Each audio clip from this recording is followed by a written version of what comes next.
Listen up, Gotham. This is Batman. Tune into the Bat Fan Addict podcast with Sammy Warm Hands. And if you don't, I'll be coming for you. Hey everybody, it's the Dark Knight of Rap, Sammy Warm Hands, and this is the Bat Fan Addict podcast. As always, I want to shout out my longtime sponsor, Radar Toys. I finally got to go see them in person now that I'm vaccinated. It was really exciting. Picked up the Joker War saga.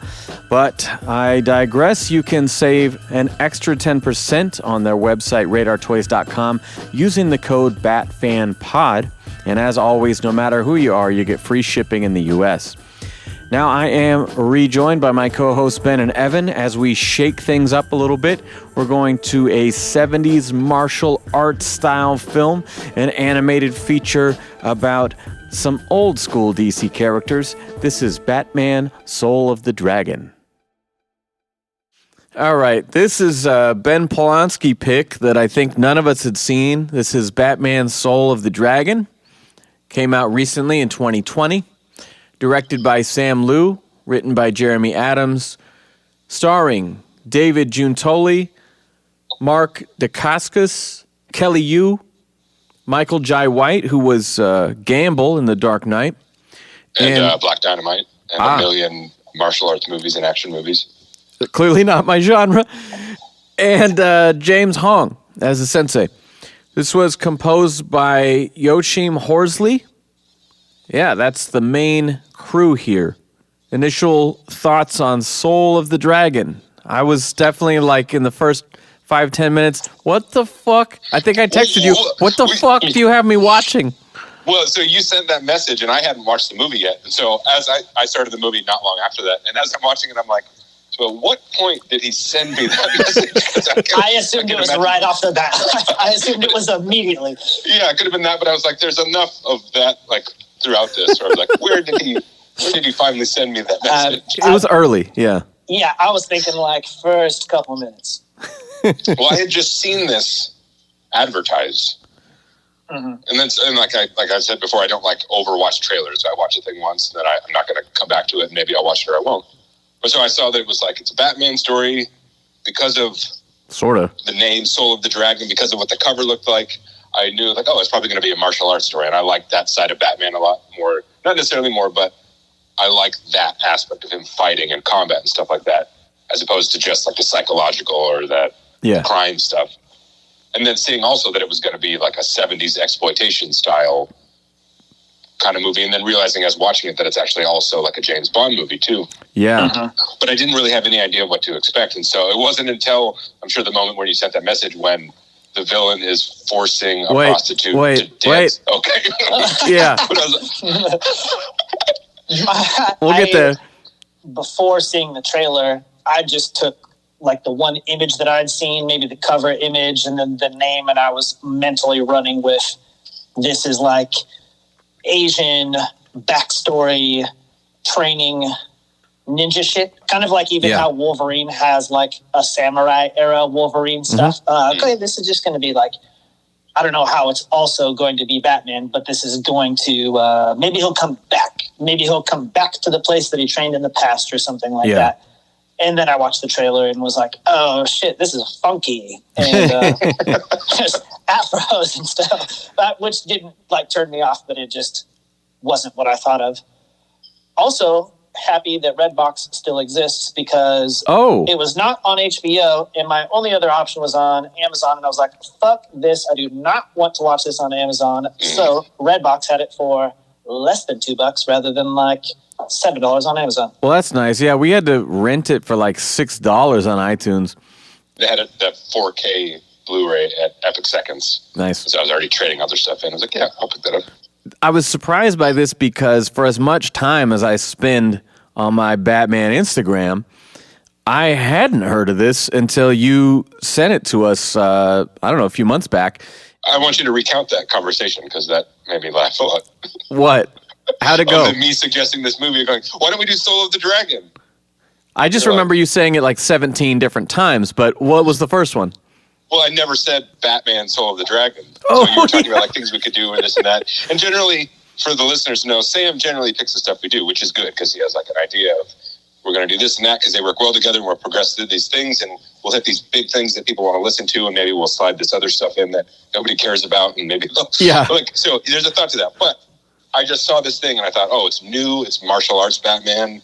This would be good. But so I said, let's watch Soul of the Dragon. He's like, no, I'm going to watch that. You can start your own podcast. The funny thing is, because you guys are always saying like Tintin or like Tokyo Ghost or like, and you're always bringing up this random shit that has nothing to do with Batman or DC. And so when you said that to me, that's how I read it because I had never heard of it. And so I was like, Tintin, Soul of the Dragon. Yeah, it was just like, if you want to do some manga show, like go do that, man. Like, I thought you were fucking with me, and you said it like over and over again, and I was like, why is this joke not dying? Like, still not landing, still pissing me off. I couldn't figure it out, and then finally you sent me like the cover or the trailer or something, and I was with like, Batman on it. Oh, I somehow didn't hear about this one. My bad. I know this guy. I was like, Sam's normally, I mean, he's an asshole, but he's normally pretty flexible. So I don't know why he's so resistant. This is a Batman thing. I would never be accused of being flexible, but yeah, I'm not opposed to your suggestions. I just thought it was a joke. I thought it was a non-Batman joke. Like, you guys had seen this or read this or whatever, and were fucking with me. We do kind of mess with you, but at the same time, this is like a scenario in which no one was messing with you, and you still made it messing with you anyways. Yeah. Well, you said that. You're like, well, you guys are always saying that. And then I thought, oh, no, that makes complete sense. We're constantly just saying nonsense. Bullshit that we don't mean. See, that was nice because I am crediting Ben with choosing the subject of this episode. That's a nice little thing that I'm doing to shout him out and still manage to make it all about me. Yeah, also, if it blows, you know where to place your blame. Yeah. Send it to me. Go to my Instagram page and send me all your criticism and hate. Yeah, if you go to our homepage and you click on the hosts of the show that are in my bio, Ben's is just grayed out because he deleted his account. You can direct it to like the National Geographic Instagram page or okay. Something neat. That's where to find you. Yeah. So I've put it off over and over again because I got shit to do. I don't want to watch this yet because like I haven't seen it before. I got to really pay attention and take my notes. And I kept putting it off and putting it off. And then when I'd get time, I want to watch Justice League for the 5th time. Yeah. I don't want to watch this. I'm like, I don't fucking want to watch this. I'll do it later. And then it was Friday night, and I was like, I know this is really dangerous, but I'll do it later. And so finally we got to Saturday night last night, and I was like, all right, Jesus Christ, we'll do it.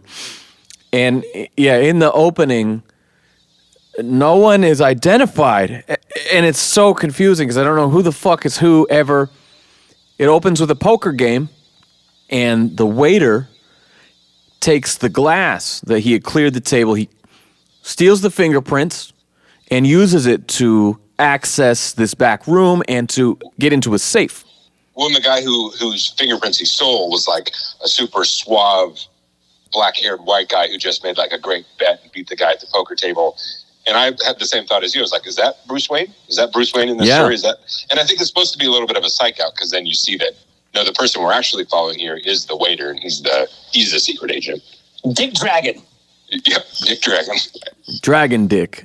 Created Batman. by Denny O'Neil. These are all real comics characters. And that surprised me so much in the closing credits because I was like, Richard Dragon is like if an 8-year-old created a character, that's what he would call it, you know? Spike Blaze. Yeah.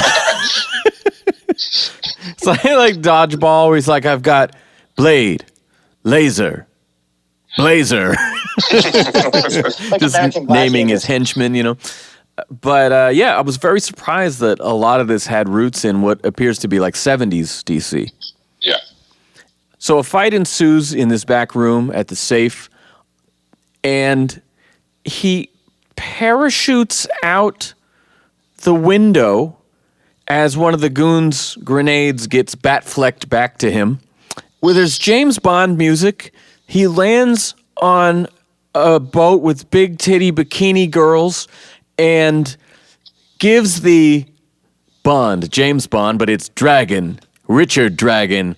And then it cuts to a fucking 70s Bond opening credits, and I'm like, what the fuck is this? Maybe this isn't Batman. Maybe he made that up. Is that when you text us? No, I texted you that Before that. right afterward. Another unidentified dude who looks pretty similar to the first dude that we just saw, but I think is a different guy, apparently had just fucked a whore because he pays the girl who's in a state of undress in his bed.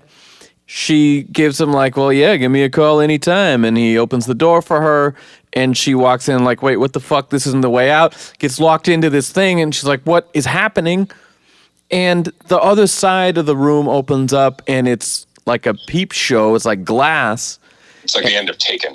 It is like Taken. I was going to say that. And then snakes come in the fucking room. Well, because he's and like, yeah, dance for me. She's like, what are you talking about? We already did the transaction. Like, say that for next time. He's like, no, dance for me. And he hits a button, and then cobras come out underneath. And at that point, I'm just out. Like, what the fuck? We haven't seen Batman. Nobody's mentioned Batman. There's no mention of Gotham or anything. And not to mention, but this is just horrific, too, because it's like, this would be bad, right? If you were a businessman in a full suit and many layers of clothes. She is not. She is quite exposed and bare on her legs where the snakes are. And, you know, I have a problem with needles and sharp things. And this is just like really evil, what's happening here. That was the first moment where I had a thought of like, oh, I bet you this is where he texted me. Because again, I haven't seen this before either. So I don't know what to expect at all. And I was both like, oh, maybe I made a mistake. And also... No, but this is good because seeing the first intro scene and then the little scene before that. So Richard Dragon hits the grenade back in the guy's face. So he exploded that guy. Yeah. But we didn't see any explicit like flesh melting off the bone as the grenade goes off or shrapnel killing people. So I wasn't sure what the tone of this was going to be because if it was going to be a 70s martial arts Batman thing and be super like kid oriented and no, it's not and that light. No, so that's the moment where it's rated R. Yeah, how this is... Well, I didn't even see that. I didn't either. It was rated. But then so seeing that scene where, like, the evil bad guy is torturing this woman with snakes, that's where I was like, oh, maybe I made a mistake, but also, at least this is going to be a movie that takes this, like, genre style seriously. And, like, the bad guy is a bad guy. The evil in this is evil. And I had a moment of reflection where I'm like, Batman's going to come into this at some point. So it's not just going to be some weird movie about... This guy killing people. And he sort of kind of does at a couple points. You were thinking, like, maybe I made a mistake, but then a part of you thought, maybe this will scare Sam. And you were like, no, it's a good choice. I've made a good choice. Yeah, like, oh, I don't know about this, but it will be fun to talk about later. Yeah. Like, there's never a point in this, unlike, like, say, for example, I don't know, if I was throwing out random names like Batman versus Superman Ultimate Edition, where I was like, oh, I'm so tired, very tired, and I want to sleep. I want to turn this off, and I never had that feeling in this movie. I was always like, this is strange. What's next? Absolutely had that feeling during watching this movie, and like in the next scene, we get the most gullible bouncer of all time, and gets tricked by Richard into fighting him, but not only fighting him, but leaving his post to fight him. Therefore, all the other people could go in. I turned to Ange and I said, God, I wish this was like a 20-minute episode of the animated series, and it wasn't almost an hour and a half long. It's 70s exploitation. It fits the style very, very well. Well, then we get this scene of Bruce and Silver St. Cloud arguing about him keeping secrets, and she walks out on him, and I was like, oh, that's interesting. We don't see a lot of her, and then she never comes back or is mentioned ever again. And so that's great, because she is there just to introduce Bruce Wayne, and that this is the Bruce Wayne we know. This is the guy with the double life. But I think that just for me as a confused viewer, and God, they fucking know that most people who pick this up aren't going to be probably familiar with a lot of these people, but everything up until this point should not be in the movie as far as I'm concerned, because it does nothing but it shows a little bit of character motivation and stuff, but it doesn't. You don't even know who they are, and there's times where I'm questioning, can I even tell them apart? Well, that's because you're a racist. That's part of it. You think that the bad guy isn't even Asian, and you think he's Richard Dragon. Richard Dragon has a very distinct look. He's just a Bruce Lee ripoff. I thought they all looked like dark-haired Bruce Wayne white guys to me. No. You're so colorblind that you can't even, yeah. I thought the sensei looked like Bruce Wayne. Oh my God. Which one's Bruce in the scene? I don't know. Yeah. It is worth saying that Batman is the first word in the title of this. Yes. And I would bet that a large amount of the negative reviews, in addition to people who just don't like the movie, who have problems with it, are people who thought this was going to be much more Batman focused. He's definitely not the main character. Yeah. He's not the main character, but in my mind, you need to look at this like Justice League. That's not a Batman movie. As much as they made that a Batman movie because he's the guy people go to see, it's an ensemble DC story where Batman is a key player in it, but he's not the main player by any means. But it's sold as Justice League. It's not sold as a Batman marquee. Yeah, that's totally fair. That's the difference. But anyway, like I said, I didn't know anything about what this was, and I didn't go like, I thought Batman. For sure, yeah. And I mostly am just stating that so far, I'm nothing but confused and don't know enough about these people to tell them apart or know what am I seeing. You don't have to know everything in a movie right off the bat. The ice pick segue into the past scene is so freaking funny to me because Bruce is zoning out and stabbing the ice bucket 12 times before they even change it to the past. He says something to Bruce and he's like, yeah. and he just doesn't look at the character tink, tink, tink, tink, tink, and then they go to the past. It's like a Family Guy scene that just goes way too long. Oh. Yeah. Tink, tink. I don't remember that, but I will say that I've been rewatching whatever's the latest season that's on Hulu of Family Guy, and they have clearly given up.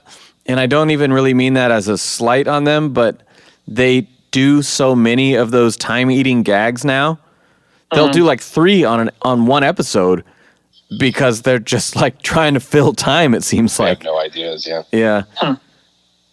Family Guy should be 8 minutes long. It should come out once a month.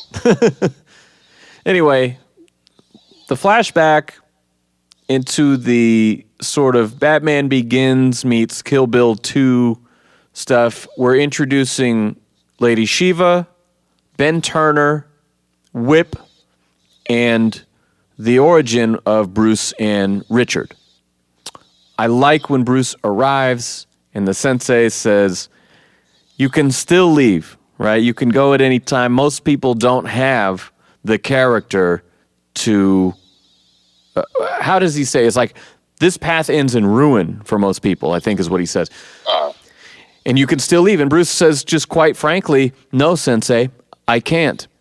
And we are getting exactly what I want out of this story, right? And I guess I like the flashback stuff. The only thing I don't like is that it's a constant current continuity scene, flashback scene, current scene, flashback scene. It's just an A-B the entire time until the third act.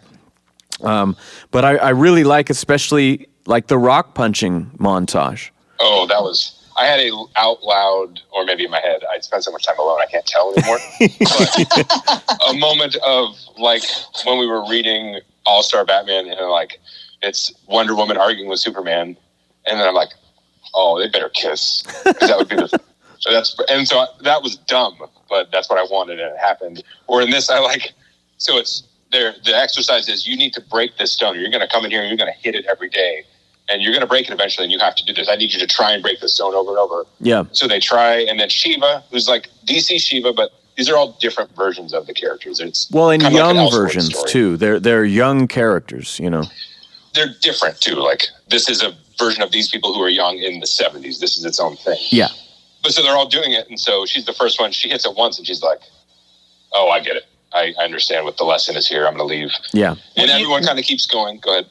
What do you guys think that she thinks in that portion? She realizes that it's a lesson that some things you can't brute force. Sometimes you have to give up or change tack. And they've already established her. She's the best student of the master. She's smart. Yeah, it just made me wonder, I wonder what her personal conclusion would have been. She knows I can't break the rock. So that must not be the point of this. I think you're doing... never end. I think Ben's doing a Sammy here. I don't think that they give that to us. And maybe I was too tired when I watched it, but I don't think they hand that to us really. And I think we're left to draw our own conclusions as to why she stopped. But that's intentional. And the reason she stopped is because she's the best student. She understood the purpose of the lesson at the beginning. But that's not even why I bring this scene up or why I like it so much. It's because... So then the student who resents her gives up because she's like, well, she's not going to do it. I'm not going to do it. Yes. Missing the point that she quit because she got it. And then all the dudes are a little more like, the two guys besides Bruce Wayne at least are a little more like competitive with each other, but they both kind of give up. And Batman just keeps hitting it and keeps slamming his hand into it. And then the teacher comes back and is like, listen, I said you need to try and break the stone. Yeah. He just spells it out for him. He's like, some things you need to give up on, and you cannot continue down this path. Yeah. And then there's a moment where Bruce just kind of stops, and the sensei walks away, and I'm like, he better keep hitting that rock. He just keeps hitting the rock. I'm like, that is perfect. Yeah. I love that so much. I totally agree. I was grinning on that part when he just goes right back to what he was doing. Like, no, I can do this. I don't care if everyone else has given up. I'm going to be the one to do it.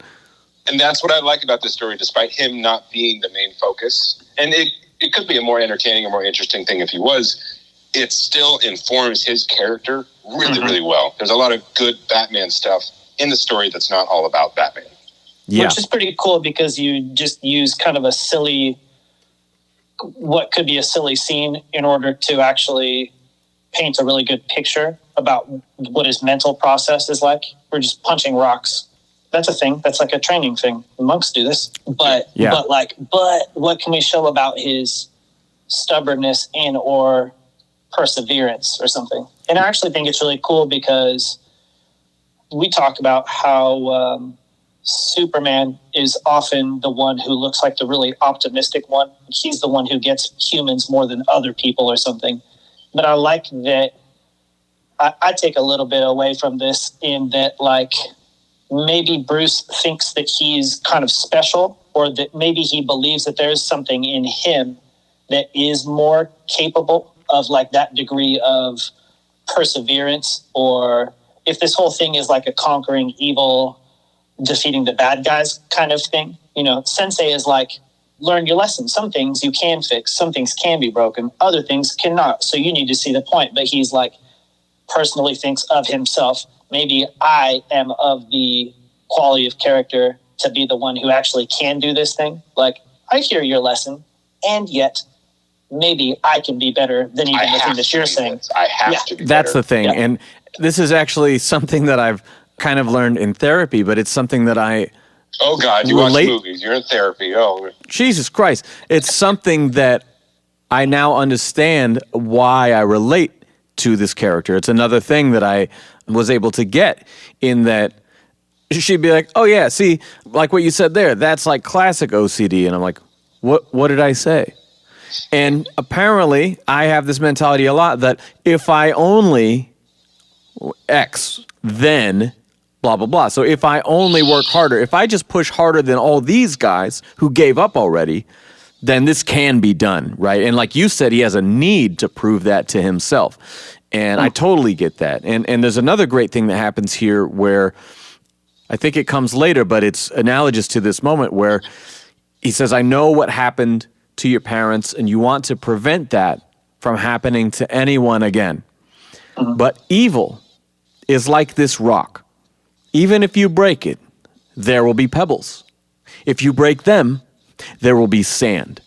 And if that doesn't capture the entire arc of Batman over 80 plus years, I mean, nothing does. That is so spot on. And yeah, Batman's like, I know. Yeah. So I'm just going to keep punching the rock. Yeah. Yeah, I mean, my therapy is beating up bad guys, so I just got to keep doing it. Right? He's like, and I will punch that sand too. And I do like the whole Eastern philosophy applied to this kind of stuff, because I just like the simplicity of some of those examples, or like the language used in some philosophy like that, because like make a cool symbol out of the rock. And I mean, it's very simple. Like it gets smaller and smaller, but it never goes away. You got big guys, you have tiers of bad guys in Gotham City, and you'll deal with these guys, but all this other crazy crap is going on, And Bruce is like, I'll show you the tiers of bad guys. Yeah. Well, I'll fucking punch those pedals, man. It's funny that you said that, Sam, because my friend Jeff listens to the show, and we'll talk about stuff after the fact. And he he's got a friend named Jeff. The two of you won't shut up. Holler sponsor. Jeff, Hi, Jeff. Paid me to say this. He was talking about how he started using Batman as like a character metric, sort of like listening to the podcast. He was using Batman as a filter for like real life and character traits, and like processing stuff through Batman. Actually, Yeah. I thought that was interesting. I don't know if that's healthy, Jeff. It is. You're three guys who've talked for hours and hours about it. So yeah, we know all no about judgment. it. Yeah, we know all that. Actually, Jeff is the healthiest of all of us, and he's a professional in this category, so I trust and believe him. I'm just kidding. Anyway, the jarring back and forth thing sort of happens here, where we're back in the present with a barely introduced Richard and Bruce, and he starts talking about defending the gate. And this is not explained literally until the last 10 minutes of the movie. We saw the gate. We don't need to know what it does until later, but we saw the gate fairly early. And yeah, and Where? even earlier on, they have the thing where Rip and the sword and the sacrifice, and that's like, and the sensei goes into the gate. We see it before then. I mean, I was debating in my head whether I was going to do this, but I am going to do this because I think leaving quality out of it, style-wise, contrasting this with like Batman versus Superman or Justice League, those movies are exposition dumps. It's where a bunch of people stand around and flatly explain why this is all bad and this is versus this, which is like a martial arts movie with hardly any exposition. Yeah. And it's just a ride. But that's, I mean, you see the gate. You first see it as a thing of like, what's it over there? And in the sense, it's like, doesn't matter. Ignore it. But no one identifies it as the gate, that the gate is within that thing. But we learn that not the very end of the movie, because they say they got the gate, and then about the halfway point, you're right. Before that, we see a fly. So it's there, right. But again, it's not all like, here's the bad guy, here's the problem, here's what we have to do, and then an hour of leading up to that. It's just like the ride of these characters getting the band back together, finding out how they knew each other in the first place. Yeah. What does any of this have to do with Batman? Like, that's the movie. For sure, but if you would just, like, showed up and said, like, oh, yeah, the fucking mother boxes, dude, you gotta watch out for them, gotta protect the mother boxes, and then no one explained that, there's a reason for the exposition. No, if what the characters are doing is interesting, or there's a constant movement to it, it doesn't matter as long as it gets addressed eventually. I guess for me, it just seemed like they could have been speaking gibberish. I didn't know what they were talking about. I didn't know what the story was leading toward. I just knew he wanted Bruce to do something. You don't find out until they get there, but you know something important to them in their past is what the issue is. Yeah, and then a bunch of Mortal Kombat ninjas show up and storm the club as they're watching from security cameras. We get the implication that Bruce uses these security cameras to probably spy on people. Yeah, to probably do some Batman shit and catch up with them later.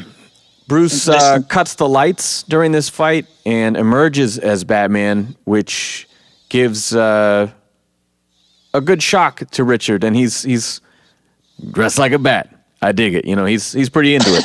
Dig it. When he also makes the comment of saying, like, both you, Batman, and their reaction to you, like, what was that? That was totally different. Yeah, and again, that's another moment of like seeing Batman in this story of like whatever his deal is, he is split in two.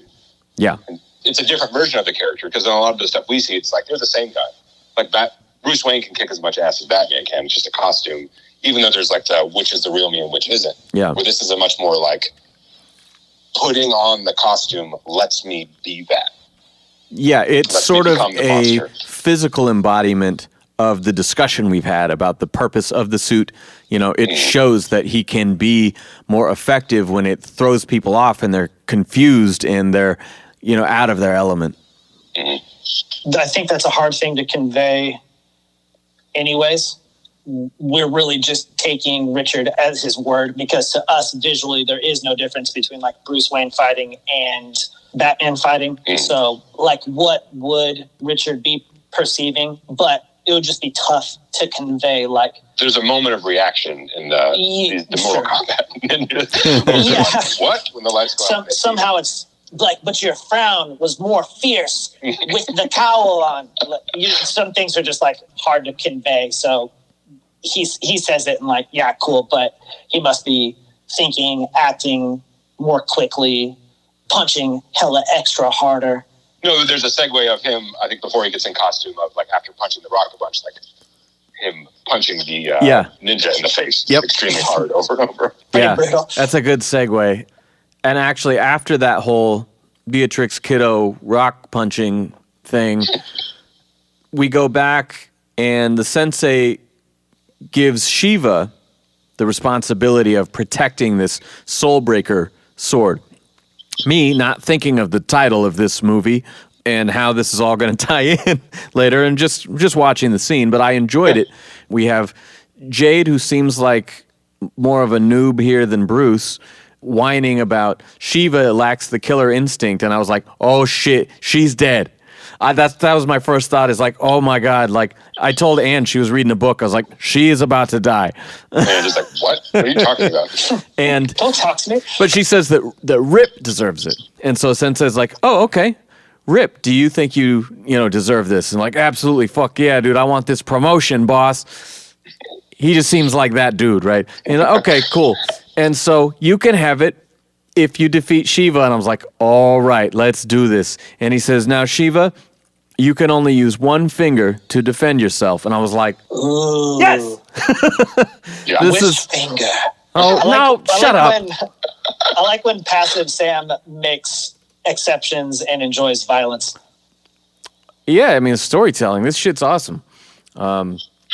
I don't want He's to a fucking see... freak. He's a psycho. Listen to him try. What a weird way to justify that. I mean, that is the fun of this movie. And again, I just like the setting because it was like refreshing. I didn't know what was going to happen. Yeah. I didn't have a hard time watching this, but the martial arts choreography and the scenes, some Very of them good. are a little too tight to see what's going on. But overall, the choreography, and especially in that scene, is like exciting and fun. And I love that, as I said before, like I like Shiva as a character.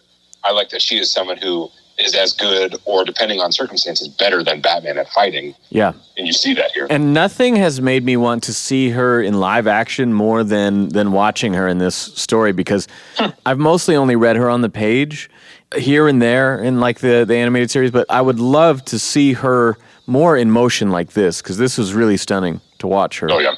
I think that some characters really deserve that too, because some characters are so large and sort of stoic that you're like, yeah, I have a grasp of your strength and your ability to crush stuff or whatever. Like movement isn't that critical, but especially regarding like small, nimble, agile, good fighters, like I must see them in motion, because I know they're like super gymnasts who can also kick ass, and you don't really like get the full picture unless you get to see their speed and their because it fighting has to skill. be technique is what makes them good. They're not Exactly. 300 pounds of muscle. See, that's the thing, and like when you point out how it's funny that I'm like the big anti-violence guy and I get off on a scene like this, but Freak. I think Sick about freak. it in terms of technique and style. Like when you're listening to an MC and he's making wordplay that is not funny, but it is so clever that I laugh out loud. That's the kind of shit we're seeing with her fight in the one finger scene here. It's like you've never seen somebody do this, not only with the huge size disadvantage, but being totally handicapped. It's like a fighting with one arm behind your back like she does later. I get a real kick out of watching someone who is a clear master, and is being underestimated as well. Yeah, they're all students at the same place, but she is clearly head and shoulders above all of them. Yeah. Totally. And I always love a calm, confident character. And even when the sensei is like one finger, not shook, doesn't even care, still knows that she's going to beat this dude's ass. almost kills him with a finger poke. There's no, like, she's not enraged. There's nothing. She's just about to kill him with her fingers. He's like, that's enough. Yeah. You proved your point. I really like also the way that she is shown on the same side as Bruce, which we never get, and humanizing her, relating to her a little bit more in this version was cool. And I think that's a combo of this, again, is like a slightly different universe. Yeah. It's not fundamentally different, but it's slightly different. But also, like when we saw her in Death in the Family, she's just a villain. Like, there's no nuance, there's nothing to the character. Yeah. And then in some later Batman stories, are like, spoiler to anyone who hasn't read it, spoiler, she's Cassandra Cain, Batgirl's mother. Yeah. And, like, so she's still a villain and she's still dangerous, but, like, there's ambiguity to the character. She's not just an outright, she's not Joker, she's not Riddler, she's not evil in the way they are or bad in the way they are. But this is definitely a closer to the light side version of the character. Yeah, and it was cool too because she could have easily been, if you're doing this setting where, okay, Bruce trained with this group of people and one of them goes off and becomes a villain, right? That could have easily been her. That's the obvious candidate, right? Yeah. And so the fact that they played it differently and as a team up was really fresh. I think it's this fight. It must be because of the one finger action, but she fish hooked. Yep, that was her first move. That's so awesome. Because I was thinking, like, okay, how is this going to play out? I'm trying to calculate it while I'm watching them kind of square off, you know? When that was her first move, I was like, okay, that makes sense, yeah, all right. Awesome. You know, I'm thinking of, like, the 5-finger death punch or something like that. You know, like, how is it going to play? She could be blocking punches with one finger. How is this going to look? Disabling via pressure points. I also think there's kind of nothing cooler than... I mean, we've seen, like, Tom Hardy's Bane just take every punch and not back down and not flinch. That's pretty badass. Mm-hmm. But I also think that it's great, like, when, you know, you're watching the Matrix training sequence or something like this, and a person is able to simply and effortlessly dodge every one of your strikes. I think that is something I'll never get tired of seeing. If I may talk about Batman 89 for a second, I remember Ben's getting heated. In the podcast, Ben is like, he gets shot too many times. And you, Sam, were interpreting his ability to get shot as a metric for toughness, which it sort of is. Like, yes, to be able to get shot and survive would be a good thing. But to me, the ultimate goal of combat would be to hurt others as much while simultaneously being hurt as little as possible. So to me, seeing a character who can dodge all punches is way cooler. I get what you're trying to show, like, can take punches and be ineffective, and that's fine, I guess. But also, I like a person who's like chest level math, sees all actions, avoids all punches, yeah, disables with minimal effort. That's a very Batman thing, and you bringing that up on the heels of what I just said about Tom Hardy is interesting, because I had never really thought of those two, Keaton's Batman and Tom Hardy's Bane, but they do play that in a similar way of, like, I'm just going to stand here. You do whatever you want, and that's what's going to scare you, because there's nothing you can throw at me that I'm not going to be able to walk away from. I think there's definitely elements of both of those in real life, where there are people who are just, like, both because of physical conditioning, but also just because of, like, genetic chance, are just tough. They're physically tough. And I don't want to meet either of these type of people ever. Yeah. But that's one of the things I think that separates, like, professional fighters or people who do that. And you can kind of do that with any skill, whether it's, you know, playing an instrument or something. It's about the real separation is better skill. Yeah. Technique. Again, using the least amount of energy. And that's another aspect of why that scene is animated so well, is you believe that she's dodging those punches. Yeah. They just animate them so well that she's moving so little, but it's just, she's not like lightning fast. It's not an anime flash step or something, but it's just enough to get out of the way of these punches and these kicks. And another thing we're talking about here in this reminds me of, like, a boxing movie. You know, they'll say, like, no, just tire him out. Take the hits, and then on the third round, let him have it. You know, surprise him or whatever. Yeah. And, you know, that's totally the Keaton approach is, let him just unload on you and see that there's nothing you can do. But she is so graceful and just fascinating to watch. Yeah, it's two parts of the same thing. Like, in order to be a professional boxer or a fighter of any kind, you need to be capable of taking all the impact but the goal is to take none of that impact. Yeah. Like the reason that Floyd Mayweather Jr. is so awesome at boxing, one of the reasons is because he's so elusive and he's just rarely hit. He hard to hit. Yeah, he bends at the hips and he just stays out of everything. He keeps a moving target and he's hard to pin down. And that's, you want to walk away as unscathed as possible. He's the Joker of boxing. He's slippery. Yeah. I do. This is, again, we're just going off on this tangent, but that is an interesting thing about fighters too, though, because obviously that is the goal. But not only do they have to be skilled enough to fight, they have to be tough enough to take those punches. And it's not just like random punches. They have to be tough enough to take punches from also the people who are the best at punching. Yeah. Yes. That's why they can make so much money doing it, because that's a rare combination, and it takes a lot of obviously skill and determination to build that, but also that it could even come together in the first place is probably not super common. Yeah. And those things for me in real life are horrifying to watch and disgusting, but in correlation with this cartoon real example, it's fascinating. Yep. Well, that's what this movie is. This movie is a martial arts movie, right? Uh-huh. Yeah. A 70s martial arts movie, and I think it lands in that department. So on that note, let's move back to the future, and we see Bruce and Richard come into Shiva's lair. She's got an audience, and she's got people betting on fights, and a fighter wins by playing dirty, and she steps into the arena and does this again, and we watch her with one arm behind her back take out this dude and really humiliate him as we see the champion that everyone's cheering waste a lot of energy trying to hit her and failing. And then they all team up to stop this rarely named Schlangenfaust guy. Is a terrible villain. I do not like this guy at all. Who shows up. Great villain, great name. Yeah. They really pulled this out of the German vaults to. This must be a 70s character from. Yeah. Nobody could have just made this yesterday. Come up with that guy. She throws 2 ninja stars at. I'm used to saying Dick and Bruce, but at Richard and Bruce, and we think that it's at them, and they duck out of the way, and it's like, oh, there's a whole bunch of ninjas again. Lots of ninjas in So this. pretty much any time we're back to present continuity, new batch of ninjas. Foot Clan.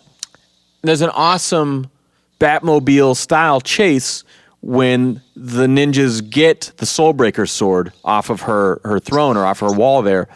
You know, we're seeing all the little tricks that he's got in his Challenger or whatever he's driving, that it's got all the Batmobile stuff without looking like it. Yeah. And, she pulls the ejector seat, flies out, hops a motorcycle, and is chopping up goons and shit. Well, I mean, she's like keeping up with the car on foot.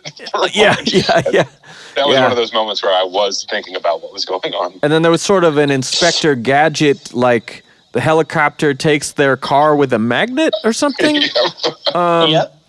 It's like, wow, did Walter White come up with this? Like, this is weird.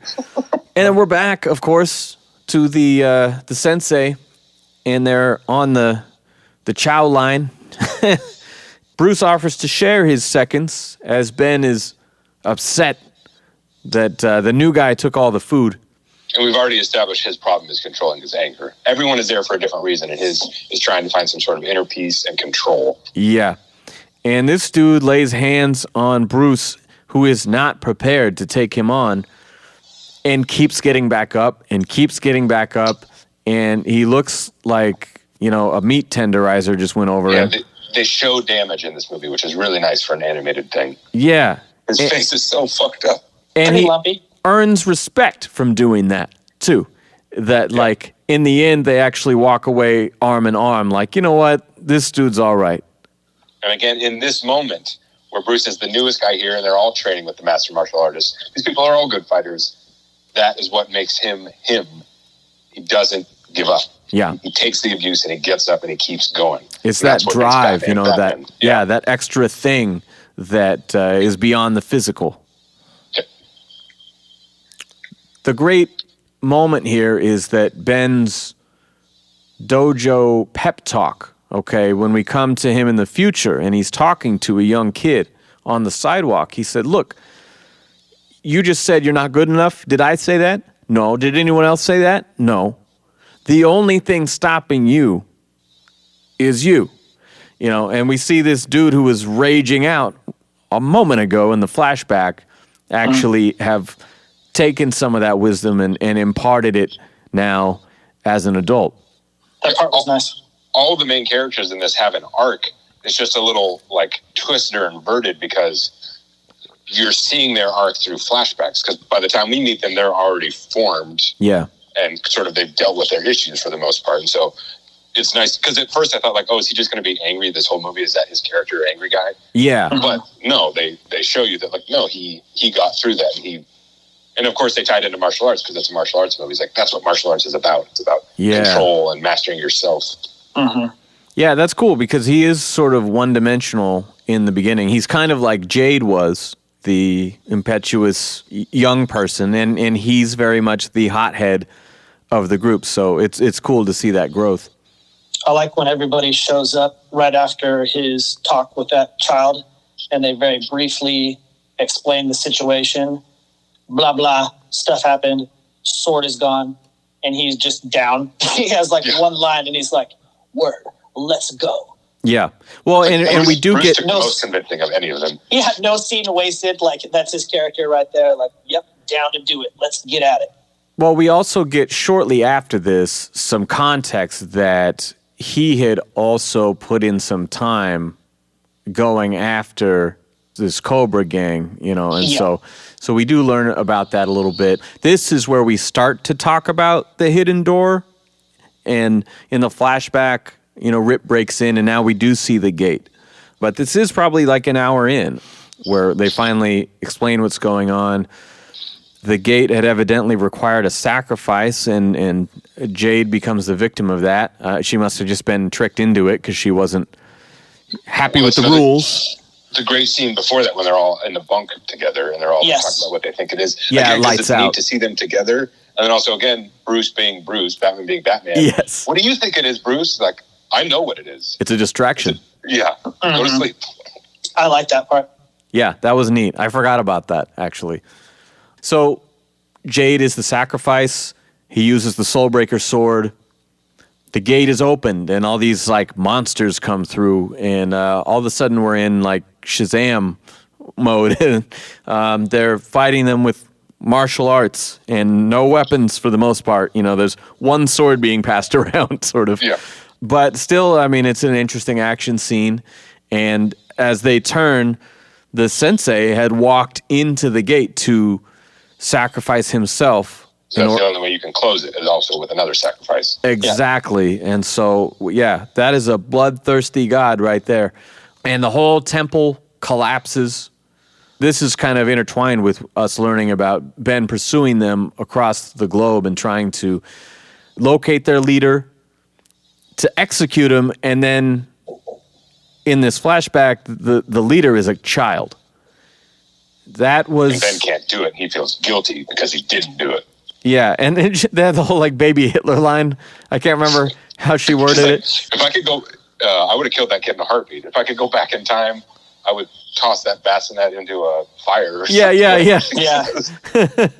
That was great. The only thing that was odd, though, was showing him work his way through this, you know, conspiracy corkboard across the globe and take out all these guys, and then a 10-year-old is running the show? No, the 10-year-old's not running the show. The 10-year-old is just there. It's like a king, like a child king. Someone who's appointed. The cult is holding him up and lifting him up. Okay, yeah, It's not until he becomes an adult and becomes a sadist because he's been like a child king. Yeah. And he's truly bad, but at that point he's just like, he has snake eyes, so I guess they think he's the guy for the job. Gotcha. Yeah, I think it's more of a destiny thing. Like everybody else in the organization is going to pave the way for this person, not that they're pulling the strings at the very beginning. Okay, I didn't quite get that. Because when he pulled back the curtain, I was like, what the fuck? And then I was back to like square one of like, God damn it, this shit's weird. It is extremely weird. they like showed him a picture of like, in the future, you're going to wear this snake suit. And he's like, what? Like, no, you will. You're going to like it. You'll love it. Okay, whatever. Yeah, because I think it was more like the Ben Turner, the Bronze Tiger, had discovered that he was the chosen one. So he had to kill him. And then it's only in that moment that he realizes it's a little kid. Yeah. And I had heard of Bronze Tiger, but I don't think I've ever really seen him in anything or read about him. I wasn't familiar with the character at all. I didn't even know Richard Dragon. I didn't know Richard Dragon, yeah. The gang parachutes into a cave in a very specific location so that they can kind of infiltrate it from below. Schlangenfaust, I keep having to look at the spelling of this name, is waiting for them and turns into a serpent thing. And Shiva instantly cuts off the serpent arm, and it turns into a whole nother monster. So they're like, okay, we're not doing that. No more swords. This is going to be an all-Superman fight, only punching, okay?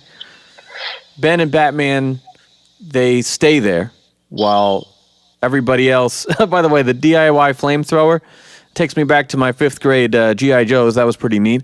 Oh, wow. You're a real Sid. And, the rest of the crew, Shiva and Richard, go up to the surface to fight with the big bads. You know, these are people who have had no lines and literally have to say their own names in the big fights, so we have any semblance. Yeah, like the main guy, who I think's name is Jeffrey, something. Like that, Brett or something. Yeah. Again, this is so badly done. The main guy's 2 goons. There's the blind guy or blindfolded guy, and That's then King Cobra. Yeah, It yeah. must be another 70s guy. And then the lady who's got the hips exposed like Evan loves on Supergirl, and It's not the hips, it's the underpants that I don't like. they both no, you didn't like the bodysuit with the jeans either. But yeah, this is very for the same reason, pretty much. it's very weird. Just like having to, like, now you face off against Sammy Warm Hands. I'm like, well, fucking, you didn't need to tell me who you were. This is another spot where I think because this is when I had the thought of like, how critical am I being, and have I been pulled in? Am I not thinking about it? Yeah. Or I was maybe doing a little what you were accusing me of earlier, of justifying it in my head, of being like, in this style of movie, like that's what especially this era of martial arts films, Bruce Lee gets to the tower and it's Kareem Abdul-Jabbar. Yes. They don't explain anything. It's just, he's the guy you have to fight now. Here's his gimmick. And so I was like, I had the exact same feeling of you, of like, who are these guys? They didn't explain this. Why is the bad guy like Kevin? What is any of this? But I was still okay with it because it was, again, for the style, for what they were going for. I felt like it was appropriate. I think it's just a totally different take on storytelling, because Sam is requiring some like I want the hints, and I want the hints with the explanation. I want the breadcrumbs all along the way. Well, I want the villains to be developed in a way that the main characters are too. I mean, I think that's why Steppenwolf is great in Justice League Snyder Cut and not in 17, because now we actually understand him, and that makes him more compelling. And Ben's just saying that in this mini tower of bosses, part of the reveal is just not knowing anything before. There's no like shots to preface it. You never see a face. You don't know any names. All of a sudden it's just boom. And maybe in viewing this in the past, you would have been like, oh, instead of being like, well, I don't know anything about this character, you would just be like taken aback by this thing that you've been presented for the very first time. It's video game bosses. That's all that it is, But that's what video game bosses come from. They come from this style of action movie storytelling. And my only reference to that, honestly, is like Tarantino doing some kind of throwback scene. I'm just not familiar. And so you have the life experience that I don't. It's fine to not like anything anyway, for whatever reasons you have. Yeah. But I mean, it also might be a fair criticism of the martial arts genre, especially this era, where like they didn't tell stories in that regard of like fleshing out anything or fleshing out the villains very well. And partially that's a flaw, but also sometimes that's a feature, in that like the story is more about the hero overcoming the issue. And again, if you know the issue or know the hurdle better, you should feel that more. But it's more like, it's just, here it is, and he's got to persevere, power through. And I think that gets paid off with the villains, because each of them, especially Richard Dragon with King Cobra, is kind of getting his ass kicked. But he figures out the gimmick, so using strategy and thought rather than just pure skill, he ends up beating him. Yeah, I like that because we see it in both Shiva and Richard, where Shiva is disarmed, and whoever that chick's name says like, "Oh, you have no weapon." Yeah, she says like, "Oh, you have no weapon," and Shiva's like, "I am the weapon," right? And chops the fucking sword with her bare hands, and we see Richard using pebbles because this dude is hearing his every motion of his clothing and his footsteps, and so he's throwing pebbles all over the place. I love that. I left to distract him because he just that's a great move, and it's really enjoyable, and we're seeing them again supersede the physical and have to outsmart these people who are a physical match. Yeah. So you do like martial arts movies? You do love violence. So Jeffrey or whoever sacrifices himself to open the gate. He's been deluded since he was a child. And there's a nice moment where Batman comes up to him and says, "Don't do this. Like, I know you were like taken as a child and they told you all these things and they did all this. Don't do it. It's not what you think it is. It's not worth it." And he is so far gone. Yeah. It's like, no, I know I have to sacrifice something. And I think that if this had been more of a Batman story that we're used to reading or watching, where there's so much emphasis on the villain and who they are and what their whole thing is, that might have had more weight for me. But they all kind of have this for Darkseid moment where this Foro Sensei, and then the Sensei comes out like, oh shit, and he's possessed by Naga, the snake god or whatever. At least you know his name. And, well, yeah, dude, I'm desperately trying to keep track of who all these fucking cast of characters are. There's so many characters for as few of lines and screen times as each of them get. Naga defeats all of them. I like the reversal of the evil sensei. That's pretty cool. Well, and especially you're expecting some big demon, because that's what we've got little hints of, and the stupid Schlagenfaust is a demon guy, and yeah, that's what you think is going to come out, a big snake or something. And this is sort of like just because of the possession element, it felt a little bit like the end of Ghostbusters or something to me. And then we get this unexpected move. I guess you mentioned it's rated R. I didn't realize that. But the first shocking moment, violence-wise, was when Batman, they're like, what's the difference between you and the rest of them that I just defeated, right? He fucking whips around, cracks his neck, and says, I have a cape. Yeah, he whips the cape. He wraps it around his head. Yeah. And breaks his neck. Wow. Shocking. And you must be forgetting that when Shiva fights the man with the mustache in the arena, she throat pokes him, but I can assume that he dies because he's bleeding from the throat, and then she does the move that the sensei tells her not to do in the flashback. You're right. She just goes through it this time and just kills him with 2 fingers. So that's pretty graphic. But seeing Batman do it is the weird and neat thing. Yeah, it's not that there's not violence like Under the Red Hood has violence or whatever, but I guess it was just so shocking to see him do it. Mm-hmm. Yeah. And we talked about how it's always cool when he busts out his cape in the different times that he uses it for things. Yeah. But I don't think it's ever been to break somebody's neck that we've seen. Yeah, and we see him do a couple of things like with those monsters. You know, I think there might be a decapitation. Yeah. And it was jarring to like, wow. I guess he can do that because they're not human beings. Yeah, they're demons. He just doesn't kill humans. Yeah. That's the only life that matters. Yeah. Well, as you're going to reveal in a second, that move doesn't beat the boss. And while the story possibly could be better and or more entertaining for us, or definitely you, if maybe you shaved off some of the team and just had to be like Batman and Shiva or Batman and somebody and focus more on them, I like that the things that make Batman and interesting and relevant in the story are not that he is the best of them, because they all have the same sort of training. They're all expert fighters. It's just his little unique Batman stuff. Mm-hmm. Like that gimmick, like I have a tool and I'm better at using tools. I'm more resourceful in these moments. I will persevere. That's what separates me from them. It's true. They really do kind of put them each in an even level, which is so unusual for a Batman film. Yes, usually he's the best. Yeah. He overcomes because he is the best. Yeah, unless we're talking about strictly fighting with Orphan or Shiva or something like. But when we're talking about fighting, they're being painted as very equals, which is a new take. It's cool. And in the future, what would really set Batman apart even from these people, because it is cool to see Batman on the same level when it comes to hand-to-hand martial arts combat. Mm-hmm. Because Batman is special, but also it's cool to see him like with his peers in this. But then in the future, what would separate him even further would be his detective capability, you know, because right here they're toe-to-toe, but in the future he's going to have money and technology and gadgets and smarts. Years of doing this. Sure. And then that would actually ultimately separate him from these other people.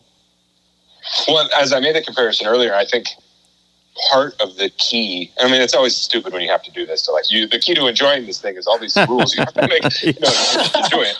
But how you're looking at this movie, aside from looking at it as a martial arts movie, a throwback film, looking at it as a Justice League movie, where in the Justice League, every one of those guys could kick the shit out of Batman. That's not what he brings to the table, is that he's the toughest guy or the strongest guy. They don't need him for that. He has unique things that he brings to the table. And even if the story's not all about him, he's adding to it in interesting ways. And hopefully you learn something about him from this story. Yeah, and honestly, I think he would have just been Bruce up until the end if it weren't for Richard saying, as they descend into the cave, like, you better put that fucking suit on. We need any advantage we can get. Yeah, I don't know what the deal is with it, but you're different with that on, so get your outfit on. Yeah.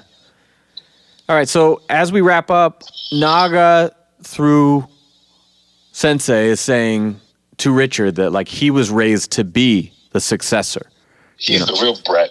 He is supposed to be the host, you know, and he rejects this pretty quickly, and Batman gives him the alley-oop with the Soul Breaker sword and runs him right through. I love the little, like, he claps the sword and stops it, and then he gives it the little tap on the end, like you... It's like soul, you say? Yes.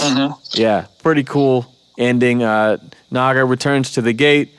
Sensei is no longer possessed and has a nice little final words with everybody. Everyone's hands is in for the hand. Except hands Batman. Together, except there's no Batman. I was waiting for the glove. Yeah. I think what's funny about this part is that everybody's together and he says some nice things, but he only says nice things to Bruce and to Dragon. The other two get no comments before he passes away. Yeah. Well, hey, I mean, not everybody has the time for a monologue when they're punching out, you know. Yeah. This doesn't seem very considerate, you know. I just love that finisher because it's like, I don't even remember what he says, but it's like, you know, it's another one of those, the evil will always be there. We must shut the gate and seal it. And it's like, where's Batman? And it's like, oh no, he's gone in to He's gone kill the evil inside the gate. He Yes. took the sword with him. He's going to go do that. And as we've established with these characters, they're the type of motherfuckers who would then he'd find them shoulder by shoulder, standing by his side, like, all right, let's do it. And the gate closes behind them, and roll credits. I thought that was a pretty bold ending, and it's not bad. It's pretty good. They all died in hell. Yeah. Yeah. I don't know where to think it goes from here. But I mean, I don't know if they were planning on doing a sequel with a cliffhanger like that. I doubt it. I extremely doubt it. I didn't stay till the end to see if there was any extra scene. There wasn't. Okay, yeah, I thought that I was loved just it. a cool mic drop moment for a movie that I was back and forth on the whole time. I thought that was satisfying. Plus, to extra put it in the time period, it ends with a Marvin Gaye "Let's Get It On" line. You say, let's get it on? Yes. Yeah, literally. Yeah. Yep. I was like, oh, what lyric from the song? Oh, you're right. They The said title. The whole song. the title. Let's get it on. Any Easter eggs here, guys?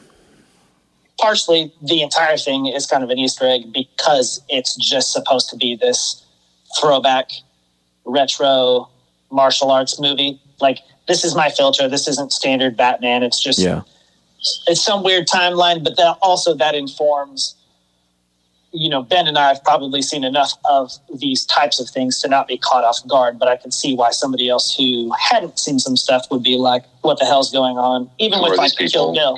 Yeah, like Amber and I recently watched Kill Bill, and that was her first time going through all of it, and she was like, why are they doing some of this?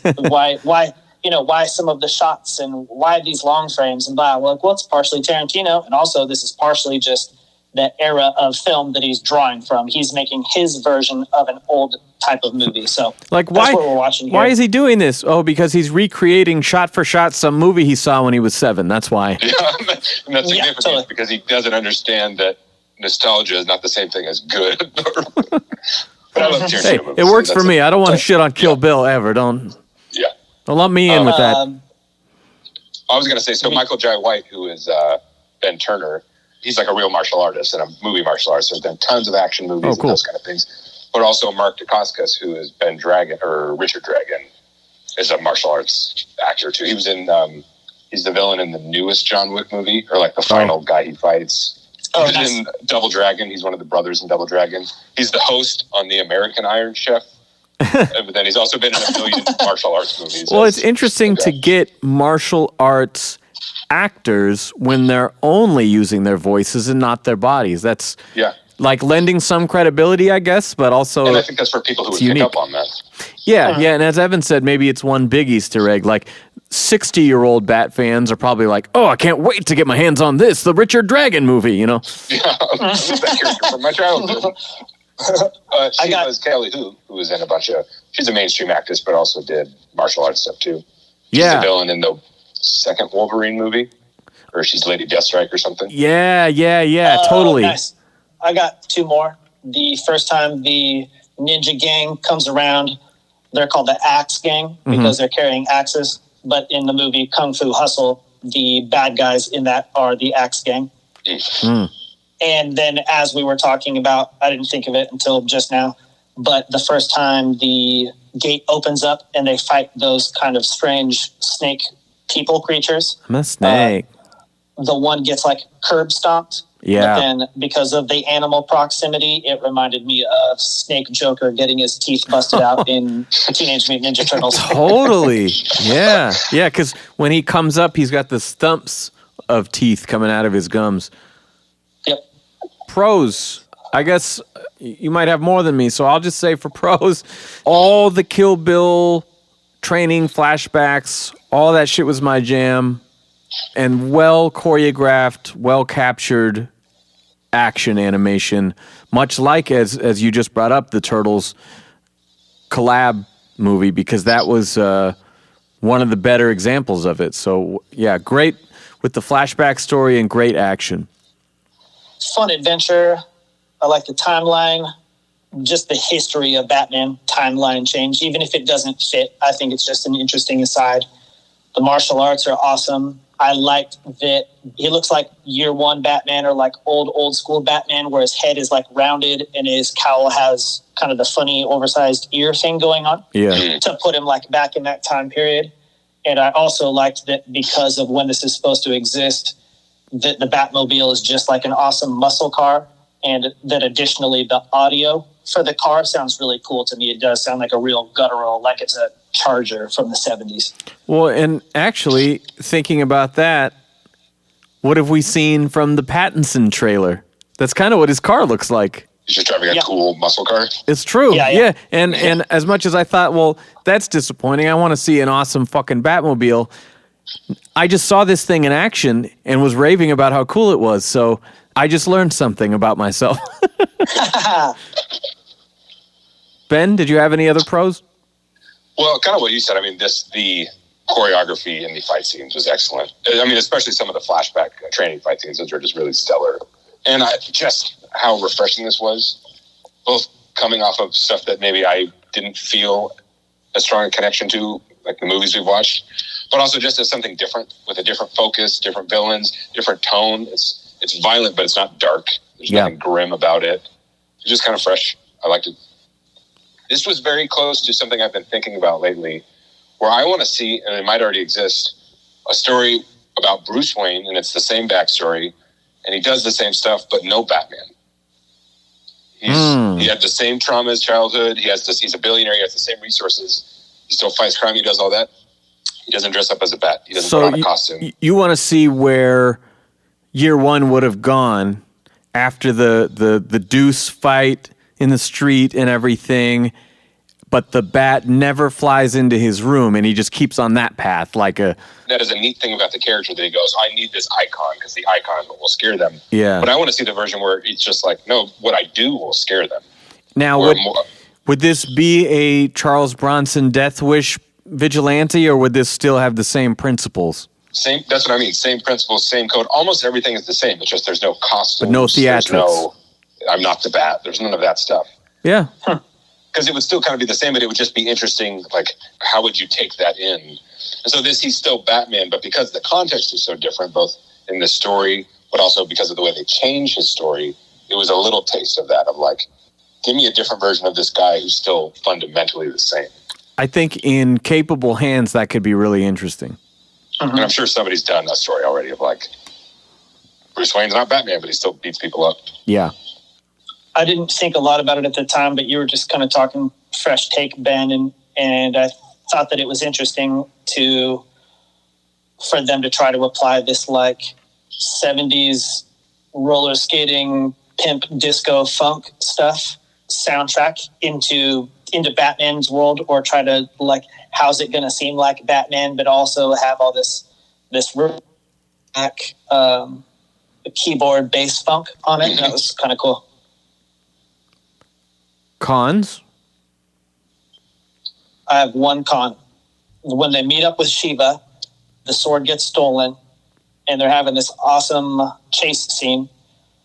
Shiva is swinging the sword with her right hand and driving the motorcycle with her left hand. But I know the throttle of the motorcycle to be on the right hand and the clutch to be on the left, so she could not continue moving. It's a European motorcycle. Yeah, I was like, wait, are they in the U.S. in this scene? I think they are. I'm not sure. Pretty sure it's the U.S. Okay. Motorcycles don't work like that, everybody. I love that. Those are always the things that you would catch that we would not. The pneumatic pressure on that power drill was way off. There was not enough torque on that whatsoever. Yeah. Everyone knows a 5mm rivet wouldn't move through the air like that. Yeah, that's bullshit. Took me out of the story. I pretty much called it quits then. I returned it and I demanded a refund from Redbox for $1.80. Machine. I demand my money. Ben, cons. I hate Schlag and Faust. That's such for a ridiculous movie. This is too far gone. That's too. I don't mind the starting look of like the henchman with the white suit and sunglasses and blonde hair. That's okay, but then it turns out he has snake arms and he's a demon. That's weird. I don't like that. I also think there is a budgetary thing, which is not totally the movie's fault. It's just a reality of this kind of. It's probably maybe a hard sell to get this movie made anyway. Yeah. I think if Bruce Timm wasn't on board, it wouldn't have got made. Oh yeah, and I mean, it makes me wonder: did this start as like just a Richard Dragon movie, and then they were like, "Well, no one's going to watch this Richard Dragon movie. Who is that?" And no one will watch it. But because of that, there's a fair amount of like the exposition scenes or just those kind of scenes where the animation is a very low frame rate. And again, I think it's just budgetary because they spent all their money on the combat and the fight scenes. And then in that same vein. It bothered me less as the movie went on because I think there was less of it and it was used better. But this has another of those mix of like CG cars and things like that, which some of the camera angles, like when the police are chasing them, all those CG vehicles look really good. But early on, you see like a CG sedan driving and it's just kind of jarring up against the background of animation. Well, what you mentioned about the frame rate, that's just a constant presence of the modern day DC animated films, is that they have this really stiff, choppy thing. And so the fact that they were so successful with this fight animation, much like the Turtles Batman team up, I was impressed because you would think a title like this would not get the kind of resources. My cons here are just all writing stuff. I think that I didn't know who any of the myriad villains were. I'd never got to learn who the villains were. And pretty much every big confrontation would have just loads of corny dialogue, too, of like every scene had the like, you came to die with your city. No, I came to stop you. Like I thought about you and that. Every one of those scenes was just piling on helpings of that. And so, you know, for me, this movie is like an hour and 20 some minutes. I think if this movie was an hour and we shed some of the things that I talked about and were underdeveloped, the team is great. I root for everybody on it. They're all really well defined. But if this was just cut down a bit and we didn't have so many villains. Because you're arguing for this movie. You're insane in general, but you're insane in this instance because you're arguing for this movie going, I don't know these villains. I don't really, there's not enough, like they're not fleshing this out. I don't know this.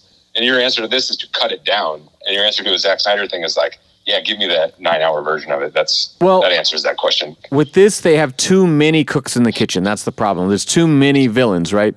So if we had fewer villains and more development of those villains, great, make it even longer. Absolutely. I'm just looking at like the scenes that I'm watching in this movie. You can't add to it. You can only take away, you're saying. Exactly. Then there's a way to streamline this that makes it a higher rating than I'm going to give it. You know, like I think there's a great movie in a pretty good movie that we saw. Mm-hmm. Trifecta, we got to go into detective. I don't have much. He spies on people with his cool 70s voyeur spy equipment. Yeah. True. Yeah, good one. Okay. I think Ninja we don't have to talk about because that's everywhere. Part of this movie. Yeah, it's the whole dang thing. Trauma, my note was the whole pebbles and sand thing, and that he's forever chasing this invisible boogeyman, you know. And he knows it's invisible, but he still chases it. Exactly. He's accepted the failure, essentially, that's built into this course, and yet he still thinks it's worth the effort. Because he's so messed up. Yeah. If nothing else on that, then ratings. I'm going to give it a 4 because I had a lot of fun watching it, and I'd actually kind of written it off previously. Like, I thought it was one. I first heard about it, then I watched the trailer and was like kind of put off by it, and probably wouldn't have watched it until it came up as an assignment, and then I was forced to against my will, and then I found that I actually had a good time anyways. Oh, Ben, you blame me now? Sam was like, Soul of the Dragon, guys. We got to do Soul of the Dragon. It's right at my alley. We got to stop the presses. We got to do it right now. Well, it's hot. Ben, rating. I was going to say 3, but I think it's a 3.5. Partially because I think that's, as you said, like you had a good time with it. And that's how I felt. I had a good time with it. Yeah. It was weird. I was never bored. And I just want to make sure I'm rating it higher than Justice League or any of those other ones. Even though they're all different. It needs to be above that. And I'll say, because I had the other moment I had where I'm like, oh, is this where he texted me? Is in the flashback when they open the gate and the snake monsters start coming out on this. Like, this is weird. But at the same time, I had a thought of like, well, that's what this movie is. It's a supernatural martial arts movie. And like, we accept Darkseid, the evil space god from another universe, like without blinking. And that's the exact same shit. It has the sci-fi trappings, but it's just the same thing. It's just fantasy nonsense. And so when I kind of accepted that, despite not liking the snake monster guys, I was on board. And again, as I said, that's not great when you have to like get yourself in the mode, but I do think sometimes your own preconceptions get in the way of you enjoying a thing. Yeah, and I think that's something you tell me I do all the time, because I'm always like, well, yeah, but it totally works because X, Y, and Z. You're like, those are not scenes in the movie. Those are in your head. Yeah. But I think it's also important to know yourself enough to know when it's like your preferences, like creative blockers. Yeah, because it's like just because it's not a failing of something if we just don't like it. It's like somebody made a good meal, somebody else really appreciates it, you don't. But is that because the meal sucks, or is it just because you don't like how it tastes? Yeah. All the fruit. Well, I'm going to go with the 3. I think that from the first 20 minutes or something, I was like, Oh no. I was like, what am I gonna have to give this like a 2 or something terribly low, like a Ben Polanski rating? And the number exists for a reason. You're allowed to use it. Use all the numbers you want. I don't like to shit on these things. I want to like them. And after the first act or the first 15 minutes or so, I actually really liked most of it. I just didn't care about the villain and like you said, the supernatural aspect that is the big tonal shift from all the other stuff that we've seen. A 70s exploitation movie does not have snake monsters. You know, None of them do. Okay. I guess that's tied in with martial arts. We've established my complete ignorance on that, so I guess I'm more thinking of like, okay, it's not your kind of sick violence, you sick freak. You're right, yeah. So I guess I'm thinking of like, the 70s movies I've seen are, Death Wish and Dirty Harry and stuff like that. That's the Todd Phillips that's Joker 70s. Different kind of exploitation film. Yeah, I'm thinking of the Todd Phillips Joker 70s, not creatures from the Black Lagoon or whatever. I don't. Or it's like the punch of 1,000 cuts starring whatever, and it's like it's that, and where the bad guy, the martial arts bad guy at the end, turns out to be a literal demon. Like that's par for the course. For sure. Okay. Yeah. So that's just me, but I think there's a lot of good movie in here. As much as there's not a focus on Batman, I think the Shiva stuff makes up for it, and you saying that this was refreshing is good, because I don't think you guys generally know where we're going to take the show, but next we're going to read James Tynan's League of Shadows, which we're going to dive more into Shiva stuff. And we're going to stay in this vein for a minute and do something different. So I'm glad you guys liked it. This is Robin. Thanks for checking out the Bat Fanatic podcast with Sammy Warm Hands. All right, that is our show. Thank you guys so much. I'm glad that we're back in the swing of things, doing it again. I really enjoy doing this show and hanging out with my friends, bullshitting about comics. If you want to keep up on my comic collection, my toy collection, etc., and the latest from the podcast, do follow us on Instagram at Bat Fan Addict. If you're a fan of the show, please give us a 5-star rating on your iTunes Apple Podcast app. We sure appreciate that. Help spread the word with a screenshot to your stories. Any little bit of support we certainly don't take for granted. As I mentioned, we're going to come back with more of the martial arts style. This is a rebirth title by James Tynan. It's Detective Comics' League of Shadows.